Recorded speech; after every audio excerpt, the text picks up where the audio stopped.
Welcome to the Keen on Yoga podcast, bringing you the stories of many people who in various ways are attempting to walk the path of yoga. Our intention is to inspire your own practice and commitment to yoga beyond the mat and in all areas of life.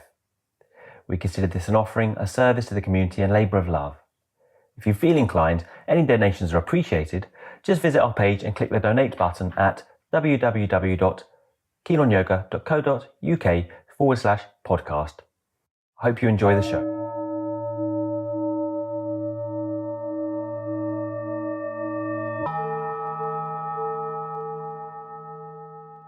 Today's guest on the Keen on Yoga podcast is Christensen. Day started practice in 2004 after she graduated art school in Chicago. Working on reception at a yoga center, she strayed into the Mysore class and inadvertently was amazed by what she saw. Soon after, her life was scheduled around yoga and her late nights and unhealthy habits stopped.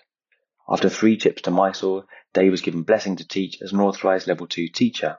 But, due to years of suffering from persistent back pain, Day felt that the system of learning the series could be improved to suit the demands of each student better. So rather than the set sequences of the Ashtanga system, she has grouped asanas into certain sequences according to the student's current and developing needs. The Day 1 yoga method was born, a tailored and customizable practice without posture or series hierarchy. A one-to-one instruction of Mysore still remains, but with a reassessment of the series. So now there is a delineation between the advanced and beginner students. Day is a remarkable practitioner, inspiring in her strength, both physically, but most of all charismatic and a no bullshit personality and teacher. Welcome to the Keen on Yoga podcast, Day. Hey, thanks, Adam. Good to be here. It's great to have you. Do you just want to tell us a little bit about your background with yoga and Ashtanga yoga, how you got into it and stuff? Sure. I started doing yoga in 2004, and within that year, I tried a variety of different styles, as most people do, not knowing what the hell is the difference between any of them. And then within that year, I took a job doing like a front desk work trade for the studio that I was attending. And so my shift was an early morning shift, and there were 2 classes that I was checking in. And one of them was a Mysore class, and the other one was kind of a very slow flow, early morning class. And when you have to go and check in the room, you see, you have to count the number of students and see what's going on in that room. And there's something really intriguing was in there in that Mysore room. And I guess it was at Moksha Yoga in Chicago. Right. And were you doing a degree at the time or something like that? I had just finished college. Okay, right, yeah. Yeah, so when people get into it. Yeah, well, like a quarter life crisis type age. Where you're like, what the hell are you doing? Yeah. So I just got intrigued because it was a more or less silent room. Everybody was kind of working on their own thing. And one of the things that really stood out to me was that they were learning crazy skills, what looked like to me to be like beyond what normal yoga was. Seeing things like TikToks and scorpion and dropbacks and handstands. And I'm like, what the hell? Why? I'm not learning any of this stuff in my vinyasa flow class. So I was like, wow. You must have been absolutely gobsmacked. Yeah, I was. Yeah. And I remember looking at the primary series and just thinking, this is ridiculous. Yeah, it is ridiculous. Yeah. What happened was I wound up taking, of course, what most people do is they don't go directly into the Mysore room. They go to a guided class thinking that that's the better place to start, which of course is absolutely not. No. So I went to a few guided classes, and I was like, the first time maybe you do or see Garbha Pindasana, you're like, what the hell is this? What? There's just some ridiculous postures in there that definitely don't make their way into their typical hatha or vinyasa class or whatever. So the guided classes were definitely not the thing that got me hooked. But really what got me hooked was the idea that I could that I could be learning and honing some skills that were sort of beyond the generalized yoga practice. Yeah. Did you have like a physical background before that? Were you doing stuff? Or? I was doing stuff like when I was not in college at all, like nothing. I went to art school, and Right. I basically forgot that I had a body for a few years. Totally. But prior to that, yeah, I was very athletic. Right. Mm-hmm.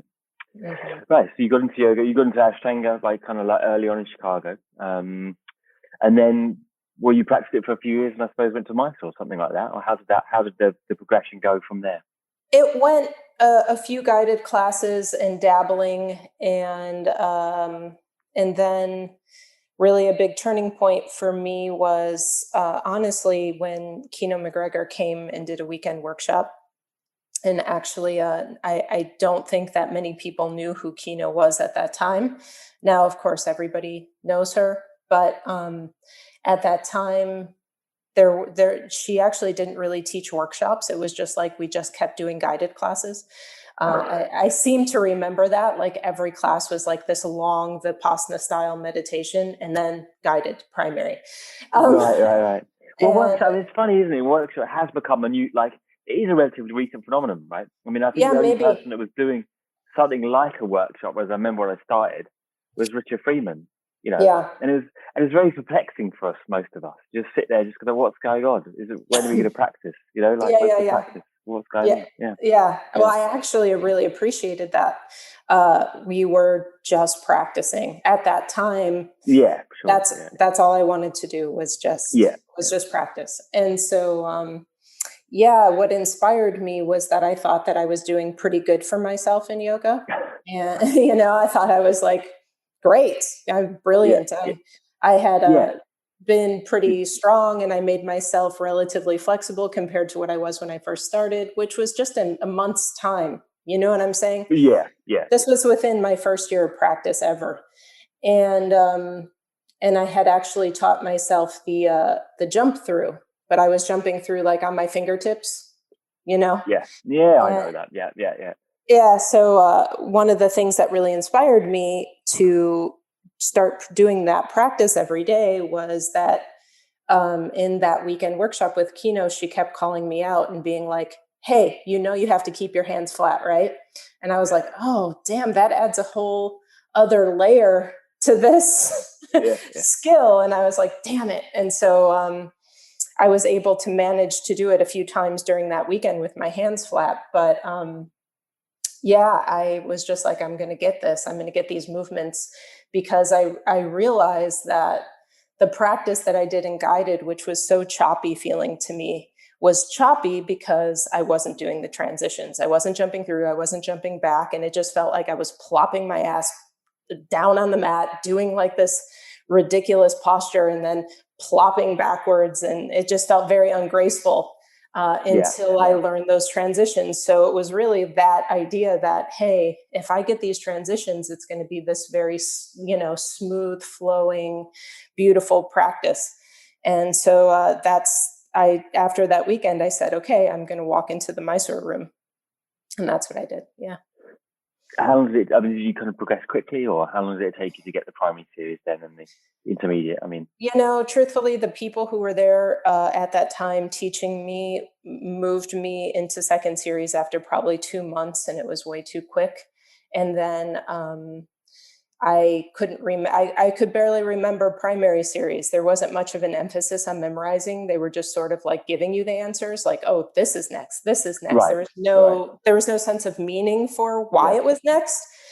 And so I still couldn't remember it. I was just too early on and nobody was really explaining it to me. And then sort of by chance or blessing, the Mysore program at the studio that I was practicing at just folded. The teachers left, went to teach in another part of the world.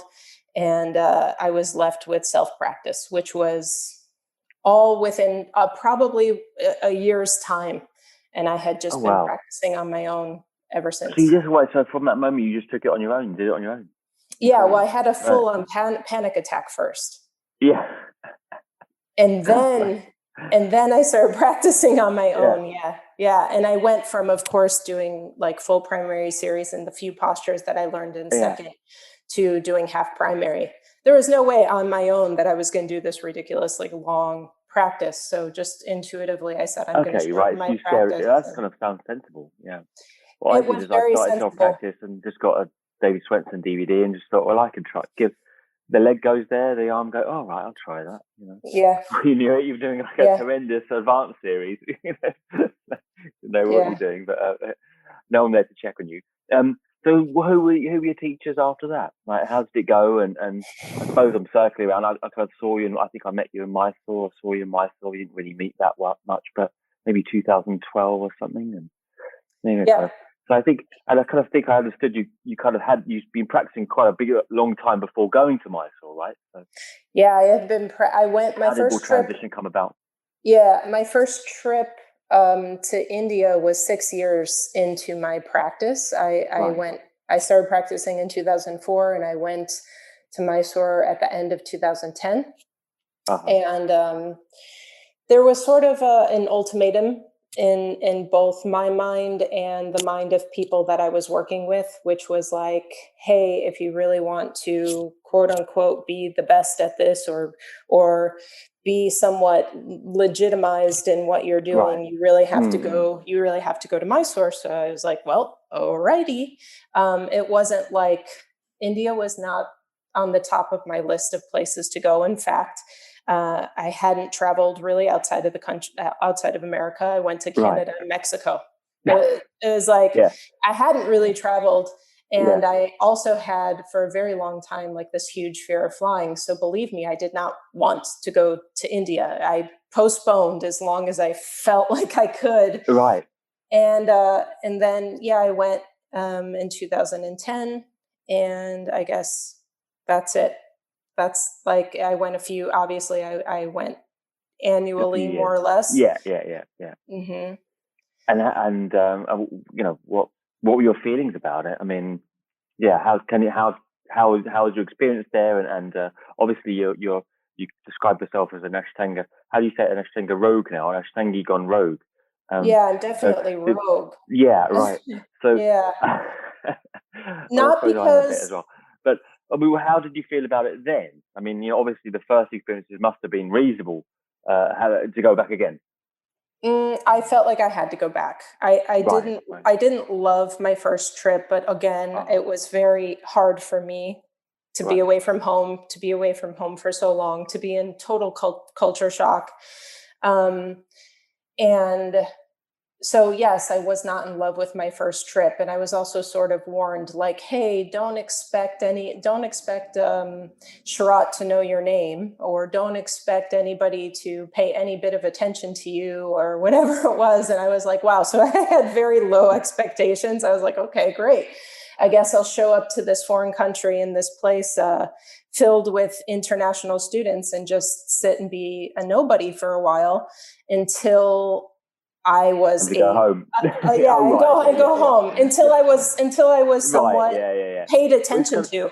I always put it so ironic because people used to say, like in the early days, you know, when I first started, watch out when you go to Mysore, you know, like for all the adjustments. It was like, no, you know, you used to say that because older students were there before, right? And you go, no, that's not going to be a problem. Exactly. Yeah. Right. So you didn't like the first trip. I didn't like. No, I didn't love it. I mean, it was just hard. It was hard. Of course, like there's a lot of things in your life that you look back on that were incredibly hard in the moment, but you look back on it like, oh, that was one of the best times of my life. And of course, I have mixed feelings about experiences like that, because they were incredible, profound experiences. But yeah, the first few trips weren't like great and fun loving like a lot of people maybe feel. So I think I don't know. I think my first trip, I wasn't left. I wasn't neither way. I think I felt neither way in the first time, and then, you know, gradually I have to say I did get into it. I also feel I drank the Kool-Aid a little bit. I think kind of. I think a lot of people drink the Kool-Aid, which is not. Well, it's so. I mean, I suppose this is kind of teetering on the brink of, like how you kind of broke away, as it were. But we kind of feel like you kind of get sucked into it, and then there's this series, and then there's a lot of people around you telling you you're doing great, and I mean, obviously you have ability. You had ability in Mysore, right? And it can all go in a rather funny direction. Yeah, well, I think that there's just this human thing of wanting to belong. And when there is definitely um, a very specific group relative to, the vast number of people who practice yoga in the world, being part of this Ashtanga community or clique or whatever you want to call it is like it almost feels like this kind of exclusive special thing.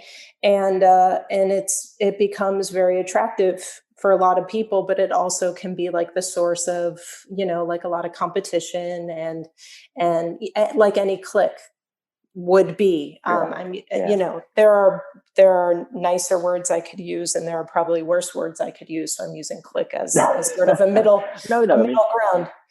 I think that's relevant and appropriate. I think what people often don't realize is that, I mean, it's changed now. There's always going to be an inner core, isn't there? But there is an inner core of the Mysore experience, which is a relatively small number of people, right?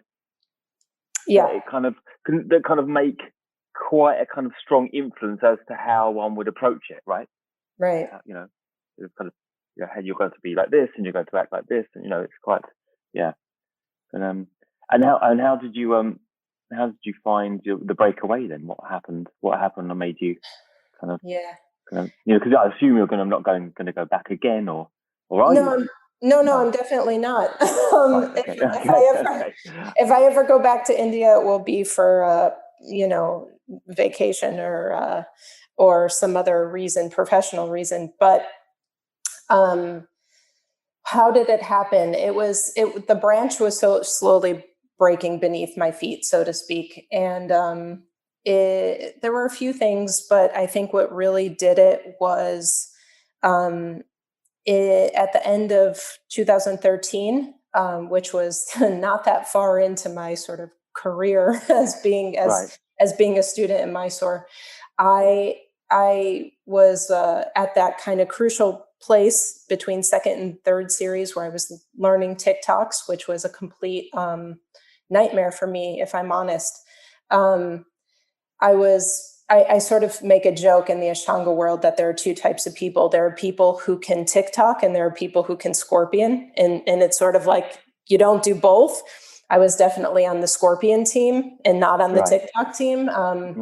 Just the way that, I don't know, like if you notice my practice or whatever, I'm very like slow and methodical and controlled. And I did not like that like quick hurling your body through space type movement was not my thing.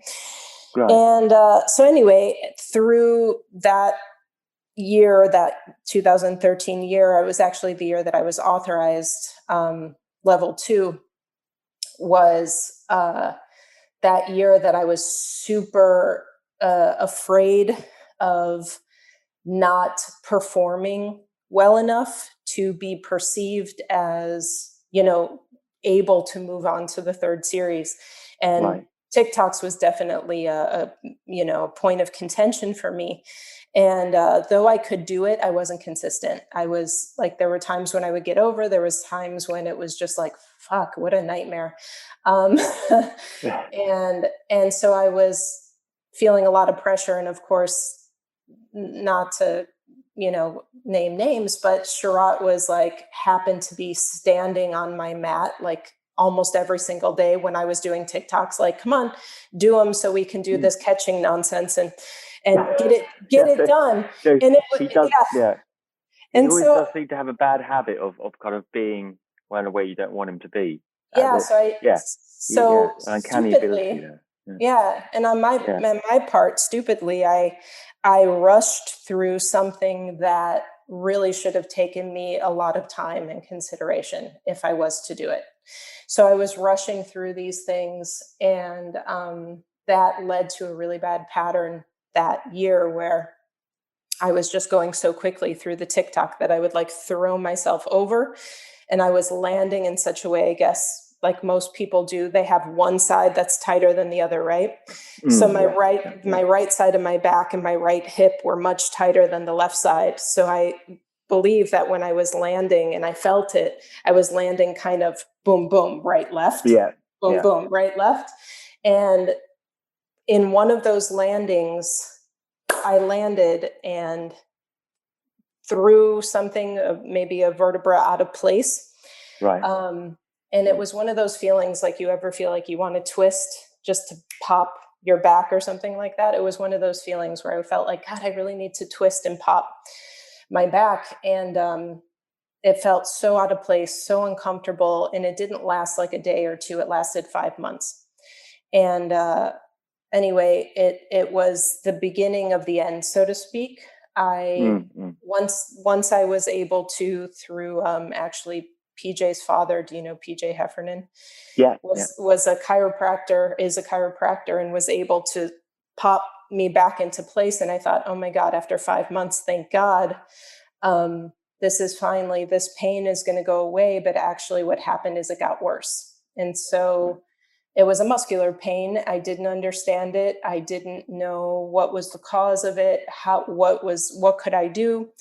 And it led me down this very up and down rocky path of trying to determine exactly what was the best route for my health, my body, my practice. And of course, I thought, if my back is hurting me this bad, and I literally could not do a back bend. I went from catching. You were. I was going to say, did you continue practicing after that point? And were you practicing and teaching as normal?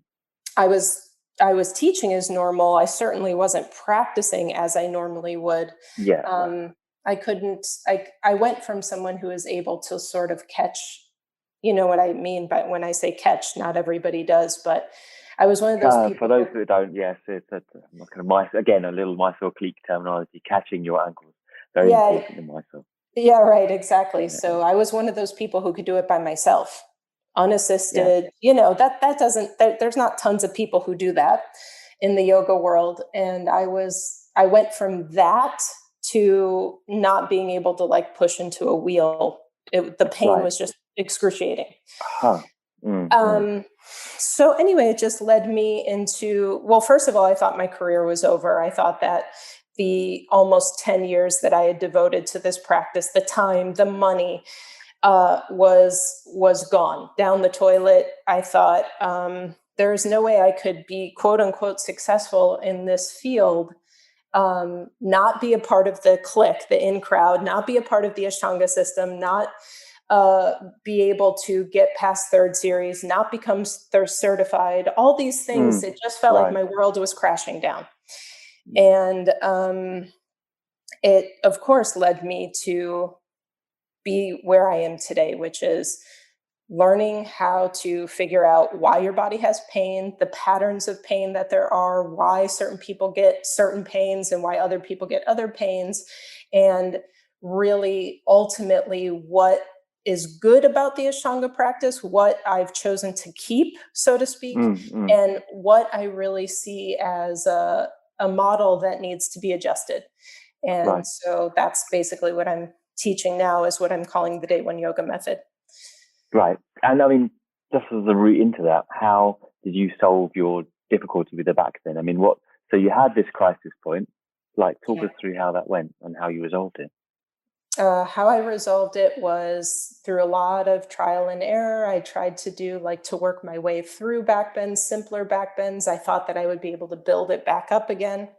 What I ultimately determined and discovered was that I had a postural issue, exacerbated and probably created because prior to doing Ashtanga yoga, my posture was different.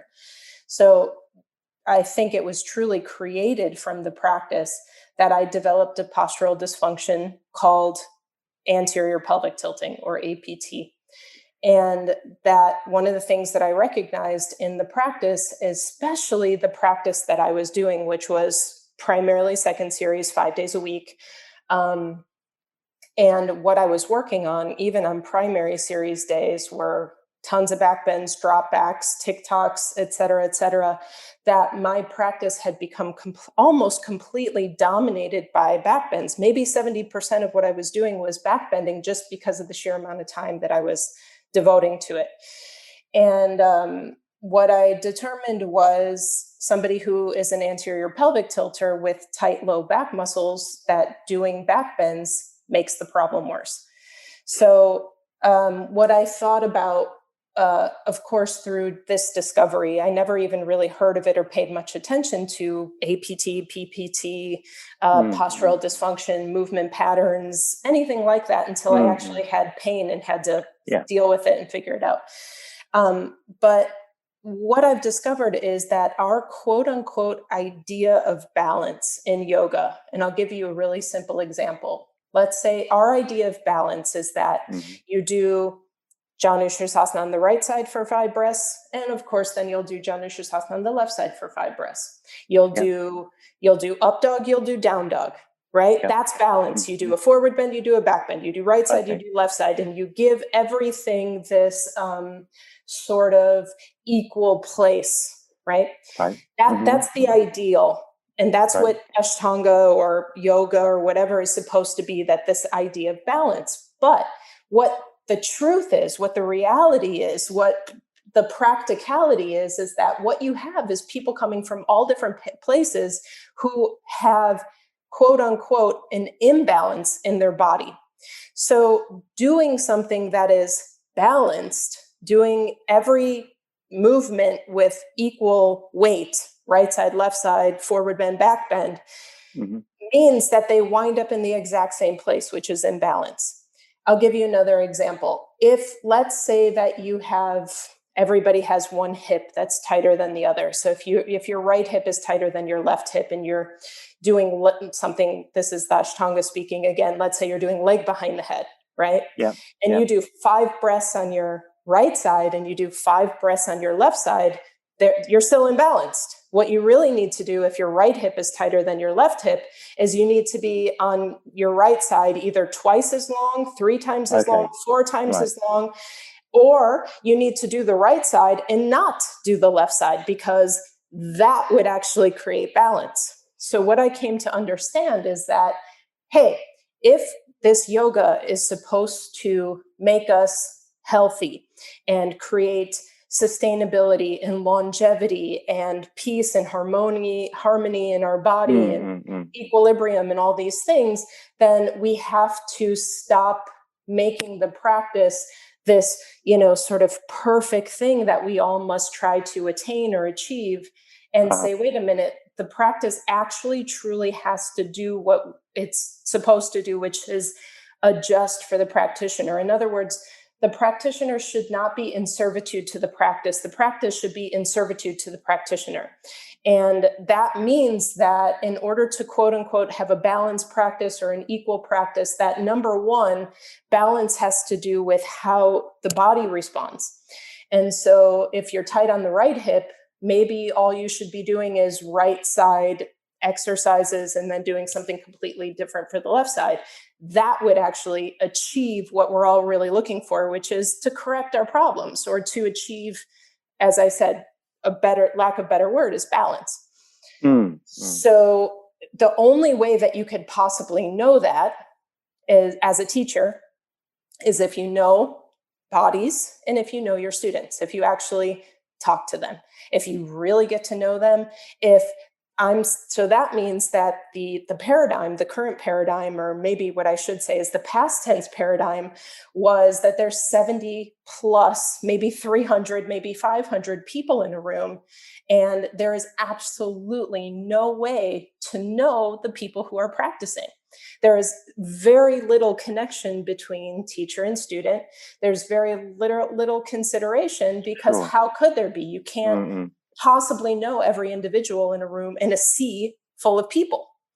So in normal times, you're teaching a Mysore style, right? And kind of regular, kind of touching kind of time. And how does that look now? If you're teaching every single person, and what kind of I noticed, I read, I think you're teaching kind of different sequences to suit their bodies. Well, in an ideal world, that takes a lot of work. I mean, that must run you ragged. Yeah. No, And it how many doesn't. people can It's you teach at actually the same time it's like it's that as well? actually I mean, it's actually much easier. The truth okay. is that Yeah, it's yeah, much easier. yeah. But in the prior to COVID times, right? That what I would do, I did have tons and tons of students in classes in my room at once, where I had like 5 assistants, and yeah, maybe not 5, but 3 assistants. And Right. that at that time, it was not possible to do that. But in the past couple years, I've had much smaller classrooms. And once you know a person, you sort of know them. So then it does function very much like a Mysore room, where they come in, they do their practice, they know what they're doing. The main thing is that when you get a new student, you take the time to actually observe, talk, and get to know them. And what I've come up with is that the practice, the way that we used to look at it, not only in terms of balance, but in terms of this linear progression, where there's primary series, second series, third series, where you go from doing Urdhva Dhanurasana to drop backs to TikToks to scorpion to catching. Everything becomes, well, you can do this, now you do this. And if you can do this, now you do this. It's all this sort of linear thing. What I really discovered was, hey, the practice shouldn't be this linear thing. It should be modular. So what I mean by modular is that if I have a person who, let's say, has forward head posture, anterior tilting in the scapula, incredibly tight hamstrings, posterior pelvic tilter with too much spinal flexion, that the best, most healing, most therapeutic thing for a person like that, and let's say this person is brand new, the best place to start would probably be the first 6 to 8 postures of second series in a very therapeutic way. Not saying that you have to do a deep Pushasana or even Kranchasana, but the most therapeutic things for a person like that to do would be Salabhasana, Bekasana, Dhanurasana, Parsva Dhanurasana, etc. Yeah. You would And start them on that. You would start them at if that point. if the person if it called for that. So what I mean is that it shouldn't, in my opinion, if I had a person, and I've had this, so I'm sort of speaking from experiences and examples in my life. If I had a person who was doing primary series and was not able to get their knees straight, was not able to contract their hamstrings, and so who wound up with a lot of spinal flexion as compensation, but their default position was spinal flexion, that is the worst thing for them. It's going to cause more pain. It's going to cause more issues. It may cause them the herniated disc, et cetera, et cetera. So the most loving, kind, peaceful, ahimsa, compassionate, considerate thing, therapeutic, healing thing for a brand new student like this would be to start with something that would actually be counter to their life or what their body looks like. And that is, again, what creates the balance. So the point is that every single person will have certain postures or certain groups of postures. We all know that there's sort of these groupings of postures that all kind of follow the same formula, like Marichasana and leg behind the head and back bending and etc. And that all these groupings of postures, some of them could be really healing for one person and can be really detrimental for another person. And the main thing is that you get the right group of postures to the right person, rather than following this formula that you think everybody should follow. Maybe if we do create balance in one of our students, we do create this sort of like, wow, look, we've developed this wonderfully balanced and whole, physically athletic, strong person.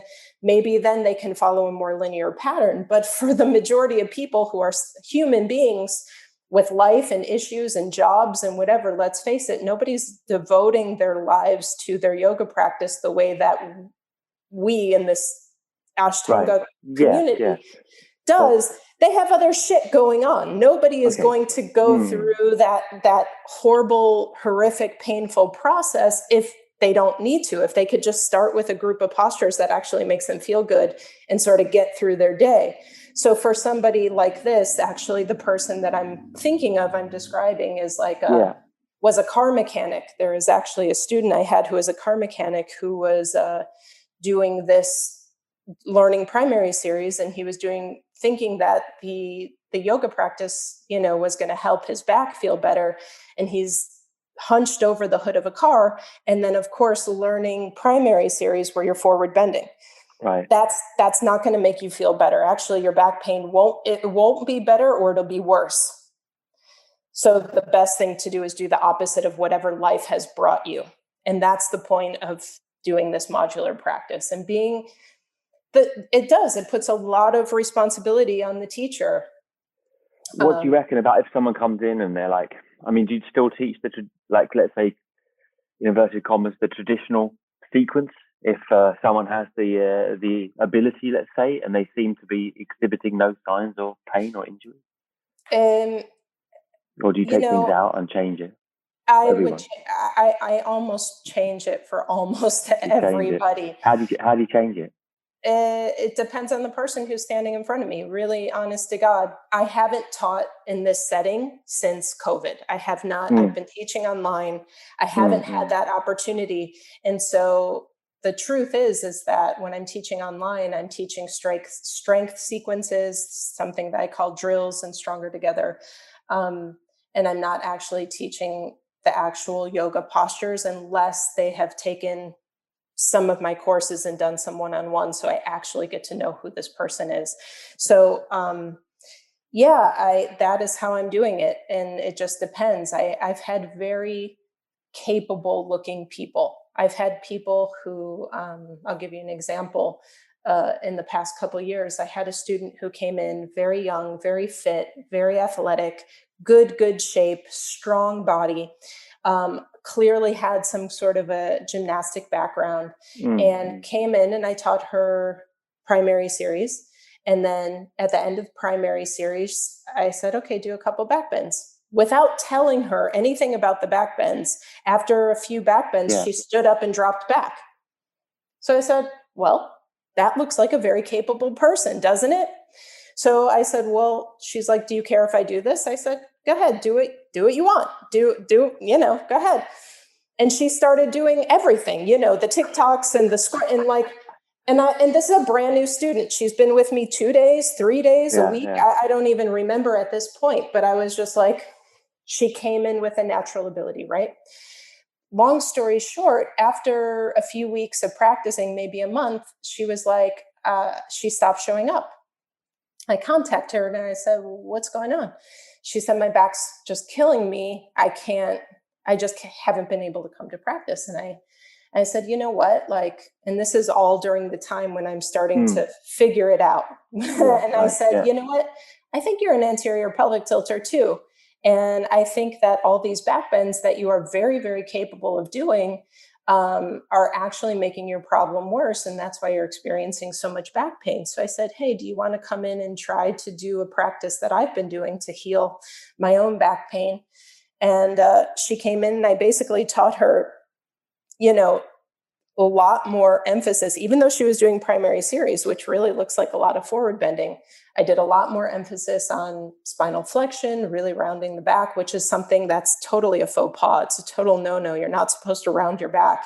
For most people, you're always supposed to fold with this open chest, and not necessarily the Ashtanga world, but almost all yoga is sort of considered like, oh, forward bend with like an open heart and do all this, And I was just like, no, let's not do that. Let's work on let's work. Okay. So I know. Yeah, I'm constantly battling against that. So how did you correct your anterior tilt then? What does that look like? A primary series doing it your way?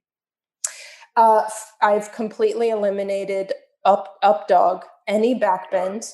Okay, so I don't do up dog. Up dog no longer exists in my practice. Okay, I think I've done it for over 2 years. Extreme. Yeah. My pain was extreme. So if your pain is extreme and your life is essentially, after the years and years of kapotasana and catching and et cetera, my life was a fucking back bend. So now, in order to create balance, I can't do any back bends. I can't even do cobra. I can't even do up dog. And let's face it, if you're doing primary series, which is mostly forward bends, there's still 60 up dogs. There's chaturanga, up dog, down dog 60 times in the practice. So 60 times doing a nice deep inhalation up dog is still too much. So I've eliminated up dog. I've eliminated anything that looks like spinal extension. I've exaggerated spinal flexion. So, postures where normally you would just fold in half. I don't fold in half. I actually pull backwards and round. Like what?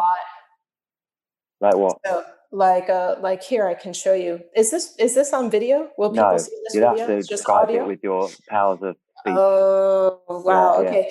So basically instead of folding your body in half, the way that the ideal sort of picture perfect. Like a what posture? Yeah.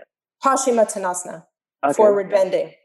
Yeah. Most people fold in half, and that's supposed to be the perfect forward bend. But for somebody who's APT, the more perfect forward bend would be to grab your feet and pull away from your feet as if you were getting like punched in the gut. That moving backwards rather than forward, that creates that big rounding in the back. You're not trying to press your face to your legs or your belly to your thighs. You're actually moving away from your feet. That actually creates the stretch and creates that spinal flexion that is counter to this big problem of anterior pelvic tilting, which, by the way, anterior pelvic tilting statistically is much more predominant. It's about 70% of people versus posterior pelvic tilting, which is about 30% of people. And most yoga cueing is either for the quote unquote perfect person, again, the sort of misunderstanding of what balance is, or for the posterior pelvic tilting person, which has too much spinal flexion, because many people think that everybody sits at a desk too much and has too much rounding in their back, and everybody needs to counter that by straightening their back and opening their chest, is actually still not the majority of people. The majority of people are anterior pelvic tilters to one degree or another, and should be doing less back bending or spinal extension or things like that. So the point is that everybody needs a little bit of a postural assessment before they jump into even seemingly simple postures like forward bending and up dog. Everybody needs to do you think you'll do them again? Do you think you can put some anterior tilting back into your practice, or do you think that's it? Yeah, so there's no choice. Life is both. You have to be able to anterior pelvic tilt. You have to be able to posterior pelvic tilt. The ideal for everybody is that you have complete range of motion in all of your joints and that you are always able to return to neutral. And the problem is that even if I have full range of motion, let's say in anterior and posterior pelvic tilting, which would mean about 25 degrees of spinal extension and about 60 degrees of spinal flexion, that when I return, I would be returning to neutral. An anterior pelvic tilter's problem is that they don't return to neutral. They return to a place that has still more favorability towards spinal extension. So that is a part of life. It is a huge part of my life, and it is absolutely integral to certain movements, specifically pressing up into a handstand, which I love, pressing up into headstand, forearm stand, anything that's an inversion, any forward bending even includes some element of anterior pelvic tilting. So there are certain things in my life that I am not willing to give up. In the yoga practice, what I'm not willing to give up is handstanding, press-ups, and things like that. That's one of the few joys that I actually keep in the practice. That's clear in watching what you do. Yeah. So if I know for a fact that I won't give it up in a specific area, but I can control giving it up in other areas, which means for me not doing up dog, not doing Urdhva Dhanurasana, not doing Ustrasana, Lagavadrasana, Kapotasana is just like, forget it. I mean, never, ever will I do that again. I can say with the utmost confidence. Right.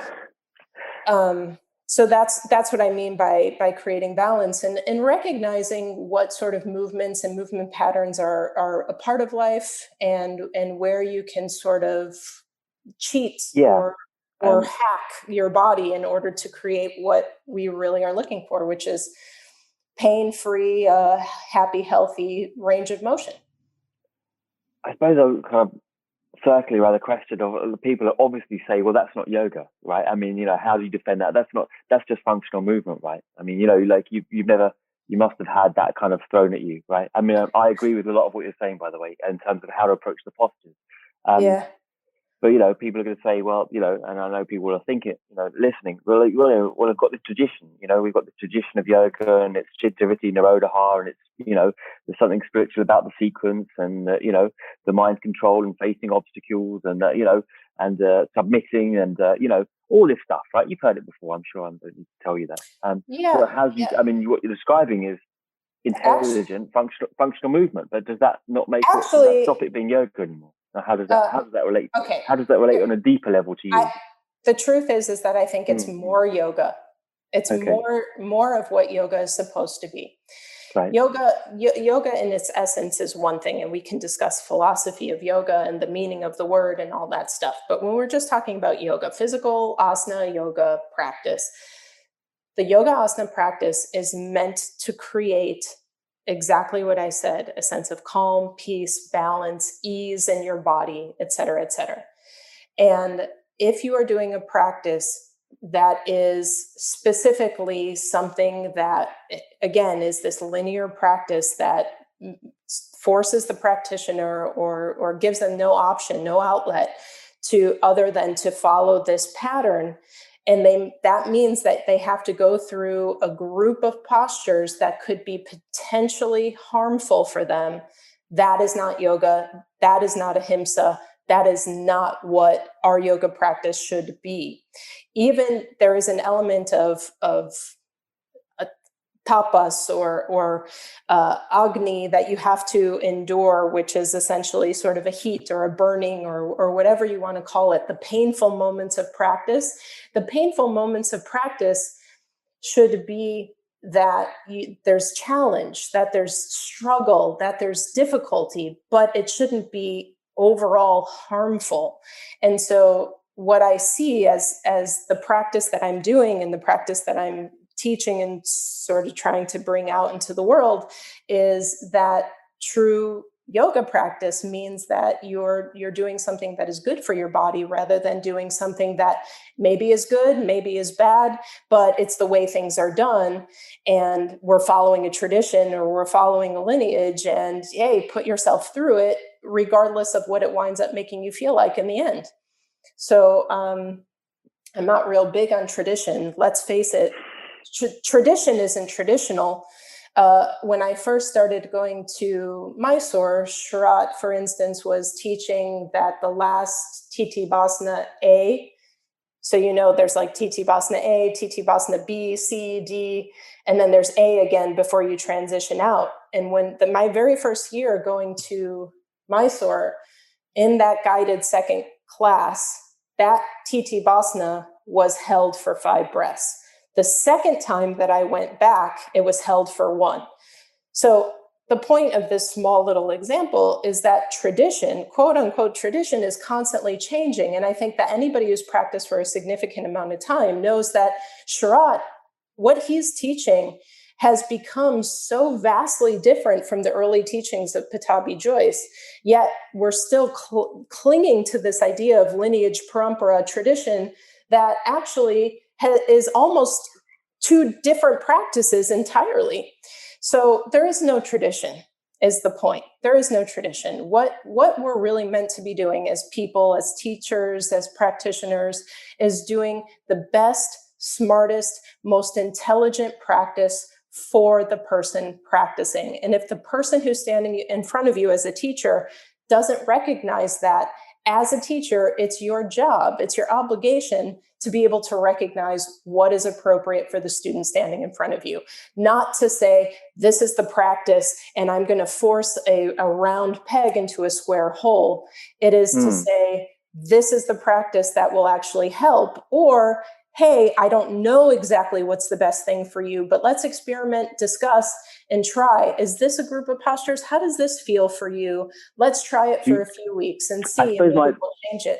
my personal question would be like, at what point do you introduce variation? When they start complaining of pain, or are you able, because I don't think I would be, to start to see someone and most immediately and go, well, this practice ought to be for you? Because oftentimes what you say is you give it, I could say I might make a variation, giving someone the general blueprint of this sequence, which does a bunch of things, right? Like, on a various levels.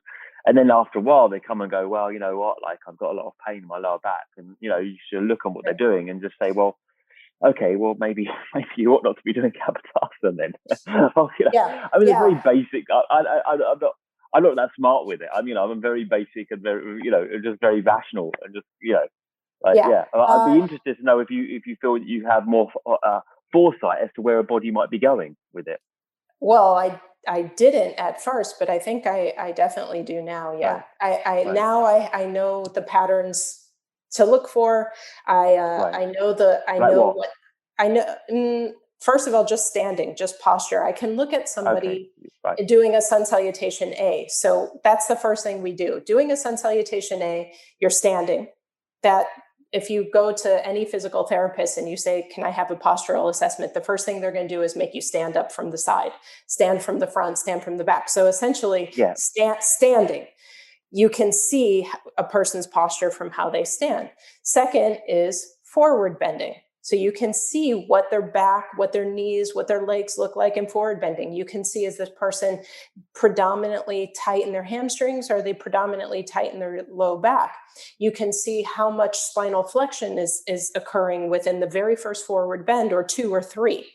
Once they get warmed up, you can see sort of their default. You can see in their tree knee position, are they able to do an anterior pelvic tilt? Are they able to get spinal extension? You can see their push patterns, shoulder movement in chaturanga, which is a push-up negative.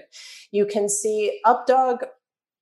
There's a lot of issues with up dog. Most people have issues going from chaturanga to up dog.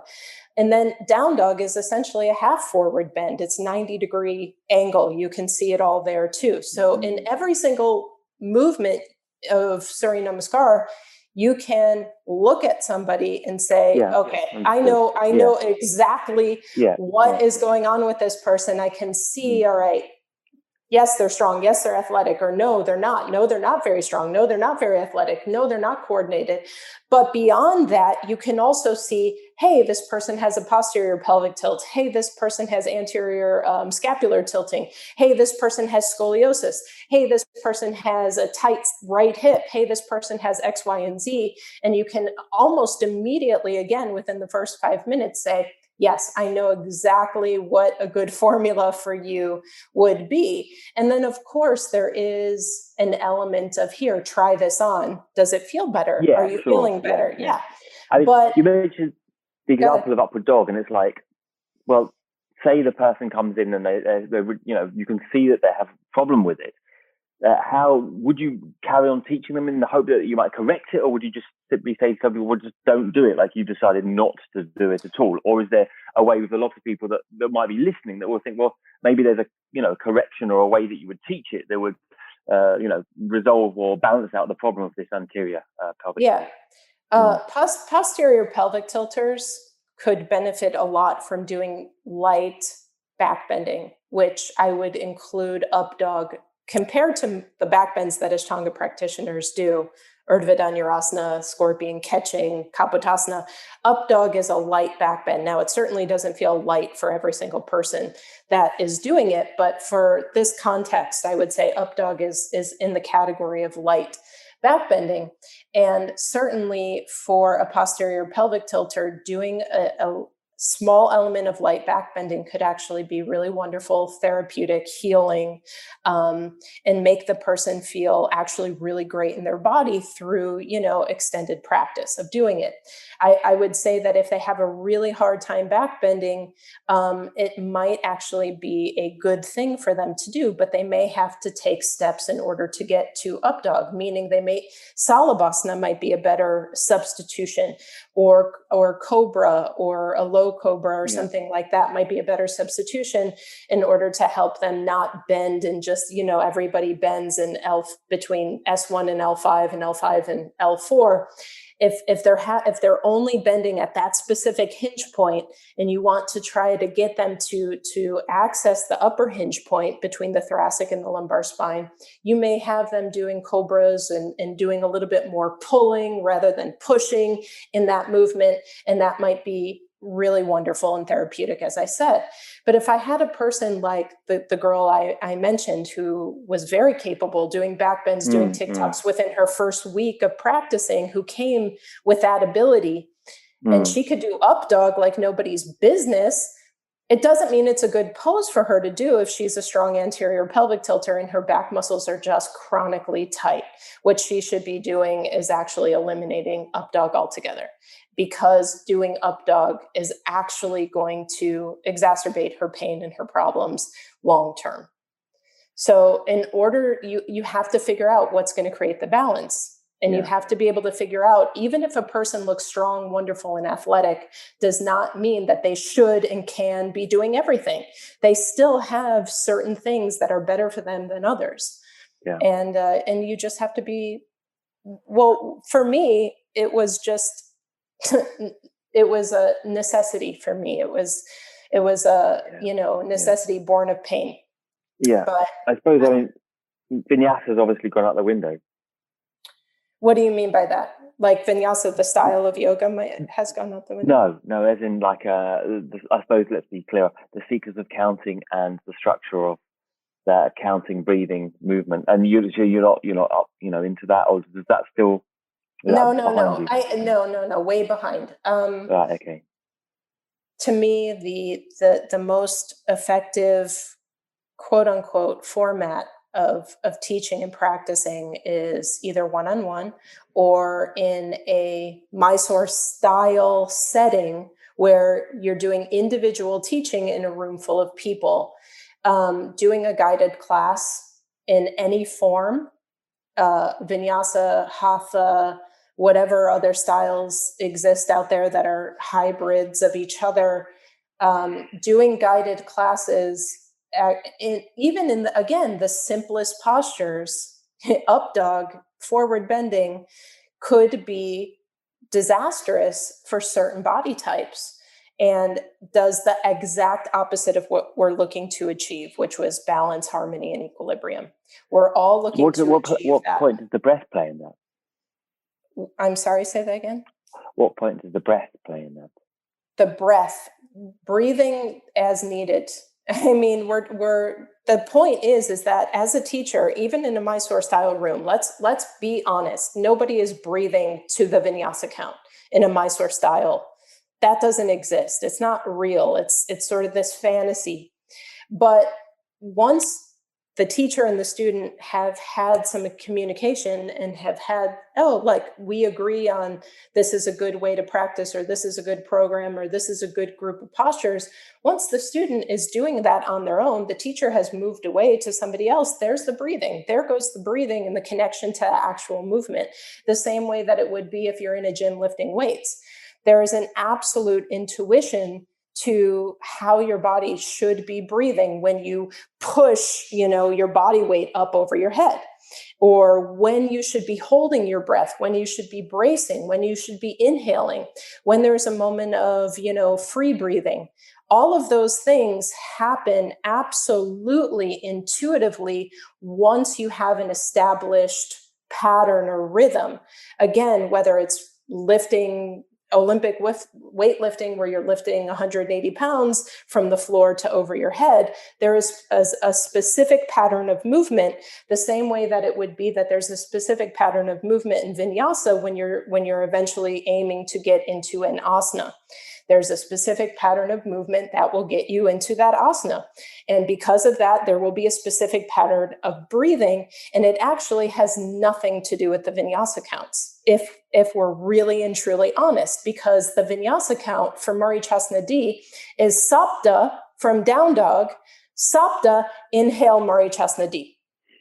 right? So let's be honest and say that's bullshit. Let's call it. Let's call the bullshit and say that the vinyasas are they're not real. They're not a thing.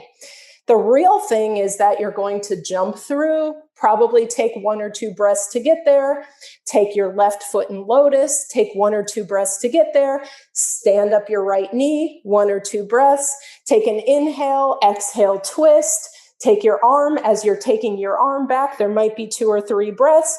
There is going to be a specific pattern to that movement. That will be several breaths for most people. So vinyasa counts. It's like, it's not a thing. It's not something worth keeping. And this is coming from somebody who loved the vinyasa count, and I actually love teaching it like it was this methodical scientific thing, but it's actually just not the truth.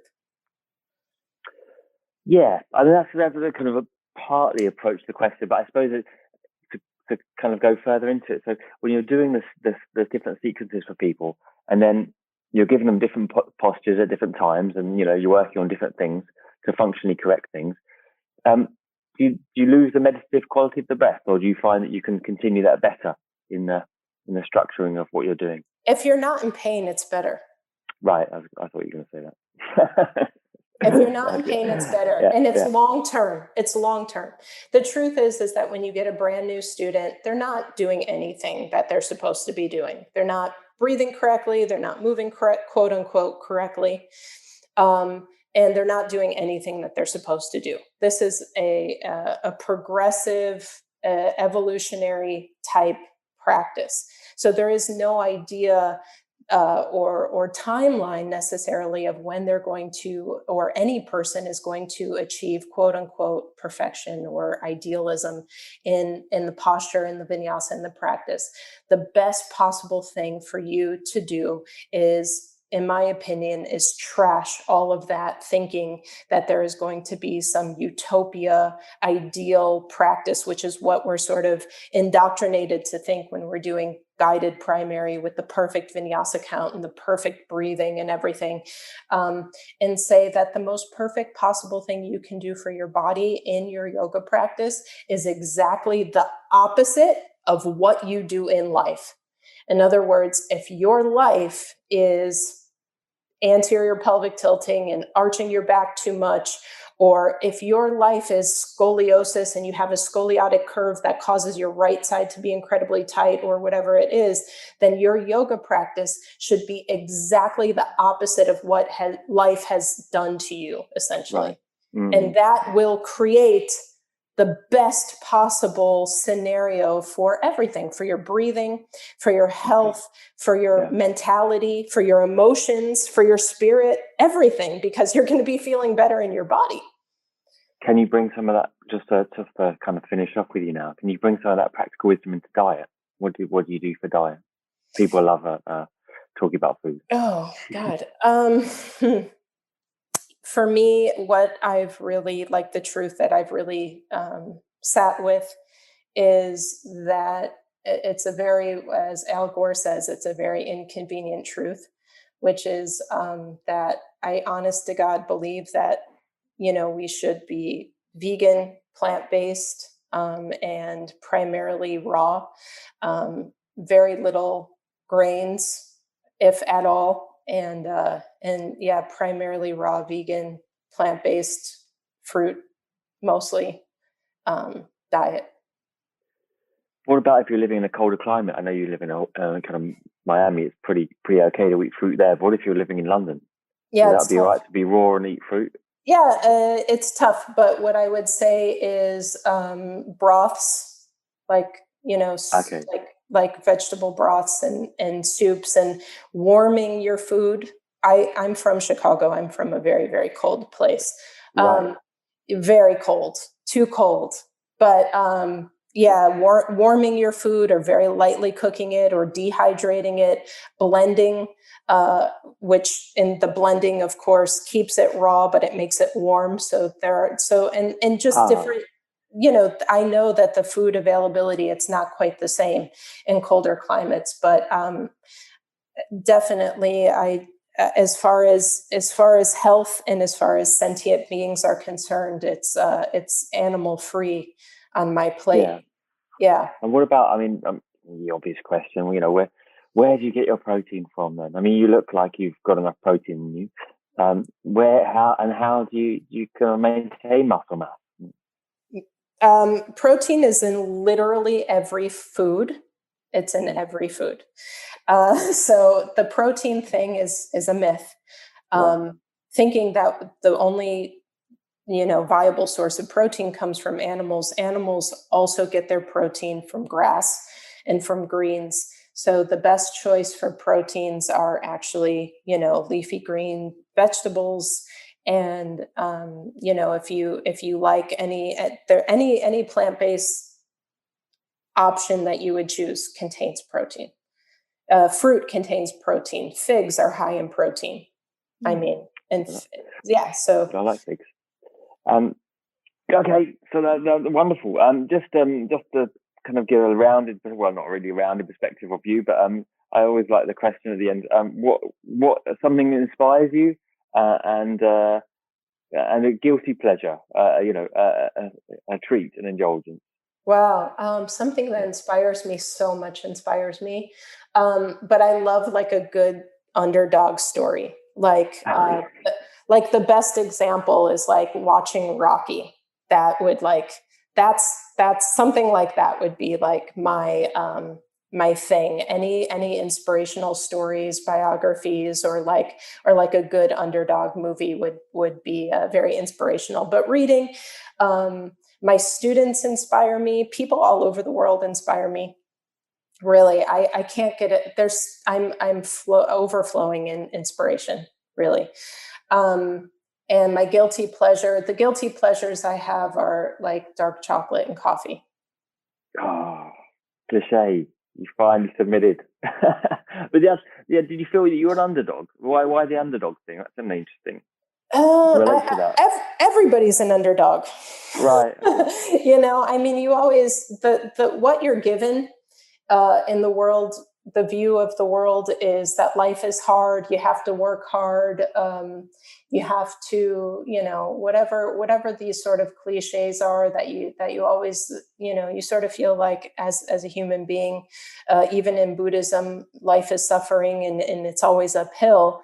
And I think that the real truth is that, if you believe in the law of attraction, or you believe in any of that stuff, is that the truth is that the nature is abundant, and that abundance is accessible to everyone. And so what's really hard is to keep your mind in that state of truth and abundance, even if what is around you looks bleak. So we're all given that bleak outlook at some point in our lives, and for most of us, it just sets in. And so we're all a bit of an underdog in a way. Thank you. That's a nice note to end on. I like that. Thank you, Dave. Thanks for coming. All right. Thanks, Adam. Thanks so much. I really appreciate it. Thanks for letting me passionately rant for a little while. Thank you. All right.